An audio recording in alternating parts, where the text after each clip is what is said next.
মা তোমার জন্য একটু চা করে নিয়ে আসি। ঠিক আছে, নিয়ে আয়। হ্যাঁ নিয়ে আসি। আরে ও তো কিছুই পাবে না, যাই আমি ওকে সব বের করে দিই, তো খুঁজেই পাবে না।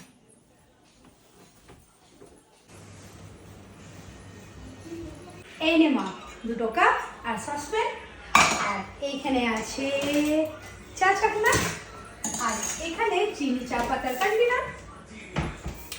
এরপর চাটা খাবো। আরে মা কি জন্য বের করছো? আরে বাবা তুই তো জানিস না আমি কোথায় কি রাখি, তাই তোকে এগুলো বের করে দিলাম। এরপর চাটা কর। আমি করে দেবো, তুমি যাও, তুমি রেস্ট করো।